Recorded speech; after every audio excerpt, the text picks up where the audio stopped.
नमस्कार दोस्तों, मेरे भाई कहानी में नया आया है भी काम कर दे, चैनल को सब्सक्राइब जरूर कर दे यार, तेरे हाथ की बात है। और हाँ, कहानी में पूरा रहना। मैं वीडियो को करता हूँ अपनी स्टार्ट, ठीक है। कानों में ईयरफोन लगा ले। अब मैं अपनी कहानी को स्टार्ट करता हूँ। चार दोस्त लोकेश, मोनू, आदि और अभिषेक ये कहीं ट्रिप पर घूमने गए थे। ट्रिप पूरी हो गई थी तो अपने अपने घर आ रहे थे। रास्ते में थे, चारों एंजॉय करते हुए घर आ रहे थे।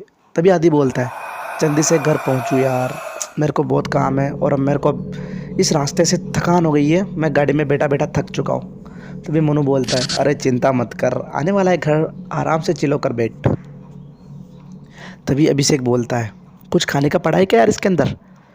तो फिर लोकेश बोलता है, नहीं कुछ भी नहीं है मेरे भाई, अब तो बस घर आने वाला है। तो अभिषेक बोलता है, मैं अभिषेक गाड़ी चला रहा था कि यार मेरे को रात में गाड़ी चलाना कम आता है, तुम चला लो। तो तीनों बोलते हैं, हमको एक्सपीरियंस नहीं है मेरे भाई। तो अभिषेक को थोड़ी गाड़ी चलाते चलाते थोड़ी नींद की झमक आ जाती है। तभी पीछे से एकदम से जोरदार की हॉर्न की आवाज़ आती है और अभिषेक एकदम से डर जाता है और गाड़ी को साइड में काट लेता है। वो ट्रक उसके इतने पास से गुजरा उनकी गाड़ी के कि अगर एक कदम भी थोड़ा इधर भी होता ना तो वो आज चारों मारे जाते। परंतु उनको नहीं पता था कि आगे होने वाला क्या है। उनकी मौत अभी आई नहीं है, आने वाली है। वो ट्रक सामने से निकल गया। जब उन्होंने ट्रक की तरफ देखा तो वो ट्रक ऐसा लग रहा था कि जैसे 500 साल पुराना हो, पूरा टूटा फूटा खंडर सा। चारों ने कहा, अरे भगवान, आज तुम मारे जाते, तू नींद में है क्या यार, अभी तुम मारे जाते। उसने साइड दे रखी थी। तो अभिषेक बोलता है, साइड नहीं दे रखी थी, बिल्कुल अपनी गाड़ी के पास आकर ही हॉर्न लगाया था। तो भगवान ने सबको धन्यवाद किया कि भगवान बढ़िया है, आपने आज बचा लिया। तभी वो अपने रास्ते में चल रहे थे। अब दोस्तों, इस रास्ते की मेन बात ये थी कि इसके बीच में आता था एक शमशान घाट। तो जैसे ही इन चारों दोस्तों की गाड़ी शमशान घाट के पास आई तो इनको गाड़ी चलाने पर ध्यान था अभिषेक का वैसे तो, परंतु अभिषेक की नज़र एकदम से उस ट्रक पर चली गई जो अभी इनकी मौत का कारण बनने वाला था। अभिषेक ने एकदम से गाड़ी रोक दी और तीनों से कहा कि ये वही ट्रक है ना जो अभी हम अपने को मार दिया होता। तो तीनों ने जब ट्रक को देखा तो हाँ हाँ, ये वही ट्रक है, तीनों ने यही कहा।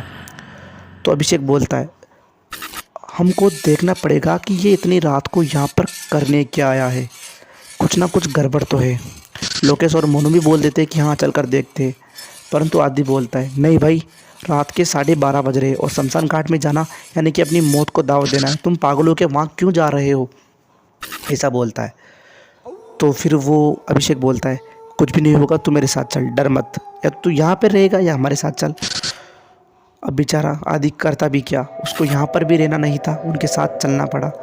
तो ट्रक के साइड में एक दीवार थी जहाँ से उनको उस आदमी को देखा।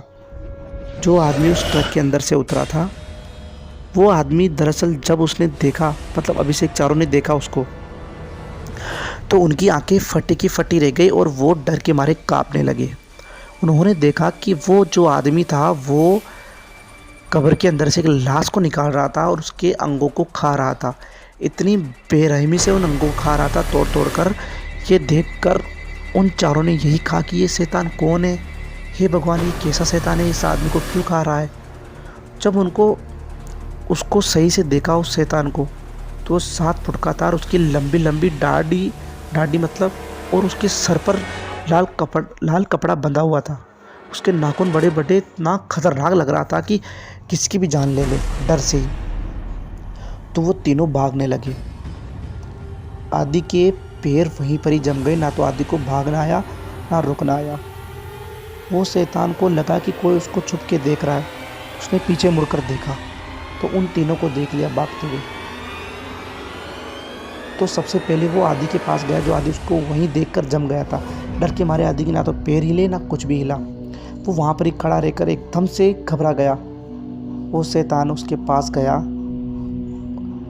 अपनी धार वाली तलवार निकाली और उसकी गर्दन पर वार किया। बेचारा अभिषेक मारा गया। अभिषेक की यहीं पर एक कहानी समाप्त हो गई। तीनों ने आदि को अपनी आंखों के सामने मरता हुआ देखा। अब वो उन तीनों को अपनी लाल आंखों से देख रहा था। जल्दी से गाड़ी में बैठे, उन्होंने गाड़ी स्टार्ट करने की सोची, परंतु गाड़ी स्टार्ट हो ही नहीं रही थी। तीनों बहुत ज़ोर ज़ोर से चिल्ला रहे थे, बचाओ बचाओ भगवान जल्दी बचाओ, ये गाड़ी स्टार्ट क्यों नहीं हो रही है। तो वो धीरे धीरे इनकी तरफ बढ़ रहा था। तीनों की जान हाथ में आ गई थी। तीनों कैसे भी करके बचना चाह रहे थे, परंतु क्या करें, उनकी किस्मत सही थी कि उनकी गाड़ी स्टार्ट हो गई। गाड़ी स्टार्ट हो गई, उन्होंने गाड़ी फुल स्पीड में भगाई। इस बार गाड़ी लोकेश चला रहा था। गाड़ी स्पीड में भगाई तो गाड़ी के ऊपर एकदम से कोई आकर गिर गया। वो वही शैतान था जो वहाँ से उड़कर उनकी गाड़ी के ऊपर आ गया था। मोनू ने कंफर्म करने के लिए अपनी गाड़ी की खिड़की में से देखा तो उसकी जो तलवार थी ना शैतान की, उसका हमला डायरेक्ट मोनू की गर्दन पर हुआ। मोनू की गर्दन तो खिड़की के बाहर चली गई कटकर। उसका धड़ तड़पता हुआ दर उस गाड़ी के अंदर रह गया। लोकेश और अभिषेक डर के मारे कांप उठे।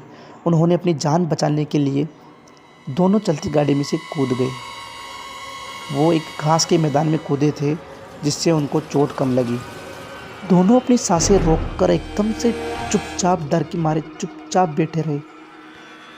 परंतु अभिषेक की सांसें यानी कि उसका डर उस शैतान ने सुन लिया था। वो उसके पास गया और उसको काट कर रख दिया। लोकेश इन सबसे पहले जब उसको मार रहा था अभिषेक को, तभी वहाँ से भाग गया था। लोकेश की जान बची और वो तीनों मारे गए। इतनी बेरहमी से मारे गए हद से बाहर। ये आदमी दरअसल अमर होना चाहता था। ये इनको मारकर इनकी कब्र को एक दिन पहले गाड़ देता है और दूसरे दिन उस ट्रक के अंदर आकर इनके अंगों को खाता है वापस कब्र में से निकाल कर। यही शैतान की कहानी थी। दोस्तों, कहानी अच्छी लगी हो तो वीडियो को लाइक करना है, चैनल को सब्सक्राइब करना है, प्यारा सा कमेंट जरूर करना है। मिलता हूँ आपसे अगली कहानी में, तब तक के लिए बाय बाय। ध्यान रखना और कहानी को लाइक करके जरूर जाना। मिलता हूँ आपसे अगली कहानी में। बाय बाय मेरे साथियों, बाय।